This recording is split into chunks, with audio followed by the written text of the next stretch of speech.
또 부작용이나 주의할 점은 없을까? 또 고민하시는 분들이 있을 것 같거든요. 예. 이게 이제 추간공이라는 아주 독특한 신경이 지나가는 구멍이고, 예. 그다음에 거기에는 또 혈관도 있고 자율신경도 있고 그러기 때문에 전문가의 또 도움이 적극적으로 필요한 그런 시술 방법은 분명합니다. 자, 영상을 통해서 좀 더 자세히 살펴보겠습니다. 자, 그래서 이와 같은 치료 방법은 꼬리뼈를 통해서 하나 보요? 예, 꼬리뼈를 통해서 이게 신경 성형술입니다. 그래서 꼬리뼈를 통해 가지고 타켓이 되는 증상을 일으키고 있는 부위에 척추관을 통해서 경막외로 이렇게 들어가 가지고 약물을 통해서 염증 물질을 척추관 밖으로 이렇게 씻어내는 과정을 지금 그림으로 보여주고 있습니다. 네, 신경 성형술 VCR인가 봐요. 영상인가 봐요. 예. 예. 이제 하다 보면은 척추관이 굉장히 많이 좁아져 있고, 네. 그다음에 인대가 너무 뭐 두꺼워져서 좁아져 있겠죠. 그래서 이런 경우에는 이렇게 막혀 있기 때문에 이게 쉽게 뜰 수가 없습니다. 그래서 이렇게 막혀 있을 경우에는 혈류 장애도 오고, 그렇죠. 그런 경우에는 카테타를 하려고 하면은 이게 막혀가지고 제대로 들어가지가 않습니다. 네. 더군다나 카테타로 인대를 제거하는 건 더욱더 어렵고요. 아, 그렇군요. 이제 이런 경우에 저희가 옆구리로 들어가가지고 추간공을 확장시키는 그런 시술을 하고 있습니다. 그러니까 기존의 척추 비수술적인 치료법에서 해결할 수 없는 경우도 예. 또 가능한 게 이 추간공 확장술이다 이런 말씀을 해주셨는데 예. 어떤 원리로 허리 통증을 완화하는지 궁금해하실 것 같아요. 설명 부탁드려요. 이 시술 전에는 이와 같이 추간공에 좁아져 있어가지고 쌓여 있는 그런 염증 물질이 많이 추간공 주위에 많이 쌓여 있습니다. 그래서 네. 그것을 우리가 카테타를 이용하거나 아니면은 특수 키트를 이용해 가지고 인대를 제거하면서 염증을 제거하는 것. 그래서 추간공을 통해서 염증 물질이 완전히 척추관 밖으로 빠져나오면은 이와 같이 깨끗하게 정리되어 있는 것을 볼 수 있습니다. 추간공 확장술의 치료 원리를 봤어요. 자, 그럼 이번에는 시술 영상을 보면서 준비된 영상을 보면서 알아보도록 하겠습니다. 키트를 이용해서 우리가 추간공을 접근하는 방법은 예. 이와 같이 옆구리를 통해서 꼬리뼈를 통해서 들어가는 게 아니라 네. 바로 옆구리, 허리 옆구리로 들어가가지고 이와 같이 특수 키트를 집어넣고 두꺼워진 인대를 좀 과장되게 그랬지만은 이와 같이 인대를 제거해가지고 인대를 걷어내는 겁니다. 그래서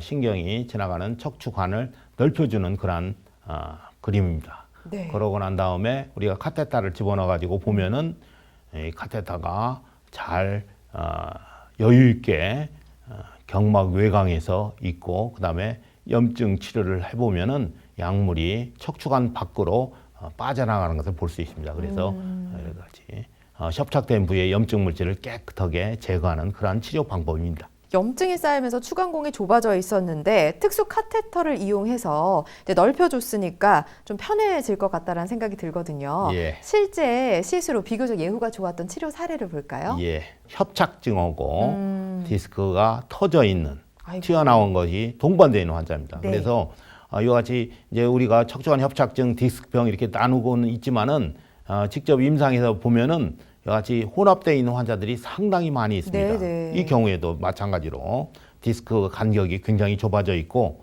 그다음에 디스크가 많이 튀어나오고 터져 있는 그런 환자들을 우리가 치료해 보면은 예.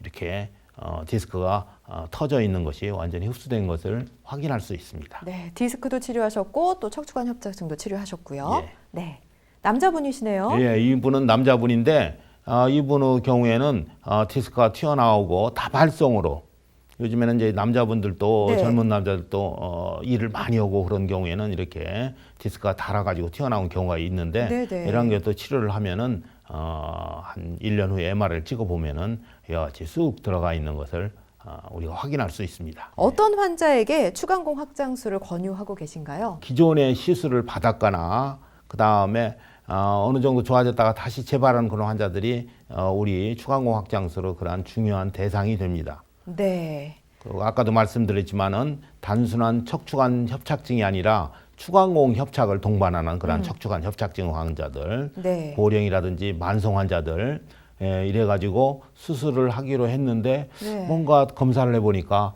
수술의 위험도가 너무 높아갖고 수술을 포기하는 환자들 네. 이런 것도 좋은 대상입니다. 네. 아까도 계속 강조했지만은 디스크가 파열된 그런 환자의 경우에는 아주 좋은 대상입니다. 그래서 요즘에 파열된 디스크는 전에는 다 수술을 했는데 너무 이 결과가 좋다 보니까 네. 이제는 파열된 디스크는 수술이 필요 없이 이렇게 비수술적인 방법으로도 치료가 가능하다고 나와 있습니다. 추간공 확장술에 대해서 알아보고 있습니다. 추간공 확장술의 특징을 정리하겠습니다. 비수술로 수술이 아니고 그러니까 정상 조직의 손상이 거의 없이 요통이라든지 협착증 디스크가 치료가 가능하고 부분 마취로 짧은 이 시술 기간에 치료를 하기 때문에 당일 시술에 당일 퇴원이 가능합니다. 네. 조직이나 손상에 상처 없이 비교적 안전하게 시술이 가능하기 때문에 네. 후유증이 적은 게 특징인데 단 이것은 다른 시술과 달리 인대를 긁어내는 과정에서 이 추간공 주위가 많이 붓기 때문에 네. 통증이 한 달 정도는 어느 정도 됩니다. 그래서 후속적인 예. 신경 치료가 필요한 걸로 되어 있습니다. 그렇군요. 그래서 고령이라든지 만성 환자에서도 시술이 가능한 그런 치료 방법입니다. 자, 원장님 오늘 소개해 주신 추간공 확장술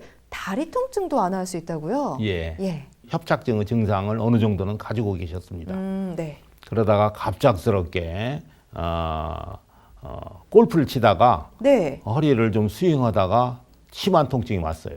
네. 그러고 난 다음에 보니까 MRI를 찍어보니까 이와 같이 협착증이 있는 상태에서 디스크 돌출이 굉장히 심하게 나오는 거죠. 네. 이게 아주 좋은 계속 반복되는 거지만은 좋은 예입니다. 그래서 이런 경우에는 허리 통증보다도 다리 통증이 아주 심한 경우에 그렇군요. 아주 특징적인 환자들입니다. 다음 사례도 볼게요. 네. 이 환자의 경우에는 전형적인 자율신경계의 손상으로 볼 수 있습니다. MRI 컴퓨터 체열 검사를 찍어보니까 네. 전실 체열 검사를 찍어보니까 이와 같이 발바닥의 온도가 현저하게 발바닥이었어요? 떨어져 있는 걸 보여주고 네네. 있습니다. 그래서 이런 것은 혈류 장애도 있지만은 자율신경의 기능 이상으로 혈류 장애가 굉장히 안 좋고 그다음에 그래서 온도가 떨어져 있는데 시술하고 난 다음에 한 2주 만에 찍었는데 2주에 보니까 피부 온도가 3, 4도 증가되어 가지고 거의 정상화되어 있는 것을 보여주고 있습니다. 자, 비교적 예후가 좋은 치료 사례였습니다. 개인의 증상이나 정도에 따라서 치료 효과는 달라질 수 있습니다. 추간공 확장술을 통해서 신경관의 유착을 제거하니까 다리의 혈류를 완화한 그런 좋은 케이스였어요. 예. 추간공 확장술의 이해를 돕기 위한 영상을 준비했습니다. 다시 한번 보면서 설명드릴게요. 예.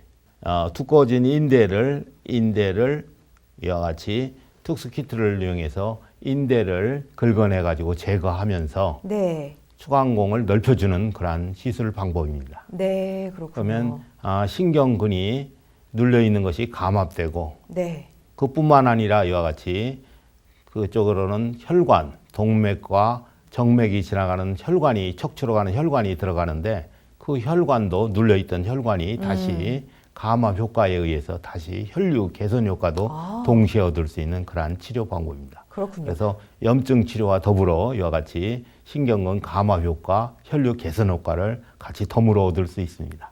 자, 마지막으로 예후가 좋았던 치료 사례를 살펴보도록 하겠습니다. 이 경우에도 역시 마찬가지 65세 환자들. 네. 근데 협착증하고 디스크 탈출이 같이 되어 있는 환자. 네. 이것도 역시 마찬가지로 1년 후 MRI를 찍어보니까 아주 깨끗하게. 이런 경우에는 수술한 것보다 훨씬 더 예후가 좋습니다. 어떤 면에서 예후가 좋냐면은 디스크가 자연 치유됐기 때문에 디스크가 파괴가 없어가지고 허리가 약해지지 않고 그다음에 수술할 경우에는 관절뼈라든지 그다음에 근육을 어느 정도 결찰하기 때문에 그렇죠. 근육이 약해지고 관절뼈가 약해지기 때문에 이와 같이 허리가 약해지는 그런 것을 유발할 수 있는데 이러한 경우에는 전혀 조직의 손상이라든지 뼈의 손상 없이 치료하기 때문에 재발도 적고 네. 그다음에 허리가 약해지는 것을 막을 수 있는 그러한 치료 방법입니다. 그러면 이분은 이제 운동을 하셔도 되나요? 그럼요. 이거 하고 난 다음에 바로 한 6개월 정도 지난 다음에 골프도 치시고 예. 여러 가지 다 하셨습니다. 자, 다음 사례도 볼게요. 여성분이세요. 이분은 아주 심한 환자들. 예. 이건 뭐 디스크가 너무 심하게 터져가지고 네네. 협착증도 너무 심하고 그래가지고 전혀 걷지 못하는 그런 환자였습니다. 그런 것이 한 6개월 정도 치료하니까 아주 이제는 여행도 마음대로 하실 수 있고 네. 걷는 거리가 예전에는 10분도 못 걸으셨는데 지금은 뭐 1km, 2km 한 30분, 40분을 산책도 하실 수 네. 있는 정도로 많이 회복된 그런 환자입니다. 추간공 확장술을 통해서 비교적 예후가 좋은 치료 사례를 봤습니다. 회복을 하신 케이스였고요. 예. 원장님께서도 말씀하셨지만 시술을 받아도 사람마다 치료 효과는 조금씩 달라질 수 있습니다. 예. 자, 뭐 부작용이 생길 수도 있고요. 하기 때문에 가장 좋은 거는 사실 미리 예방하고 건강하게 관리하는 거잖아요. 예. 자, 평소에 척추 건강을 지킬 수 있는 방법 좀 알려주세요. 제가 외래에서 제일 강조하는 것이 바로 예방 방법입니다. 네.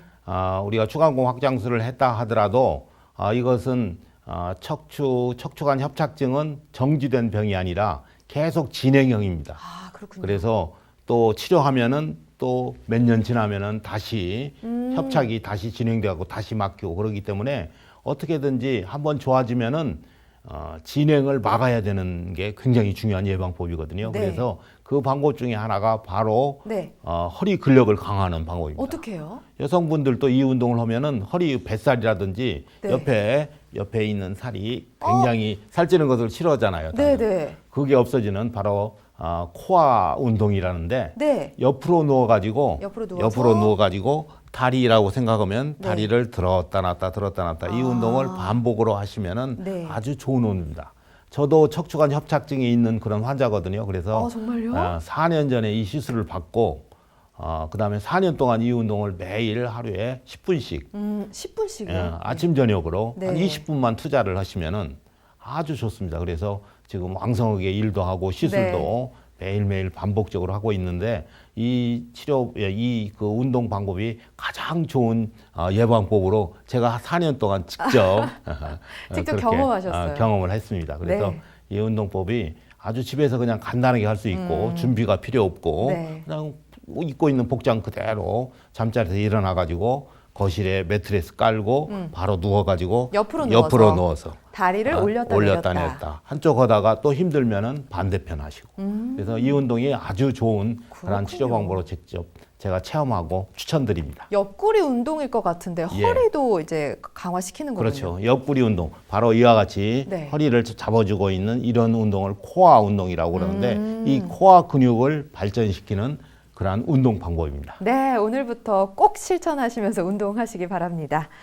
자, 오늘 이 시간에는요, 신경외과 전문의 박경호 원장과 함께 척추관 협착증의 원인과 증상, 치료법이라는 주제로 자세히 알아봤습니다. 원장님 고맙습니다. 네, 고맙습니다.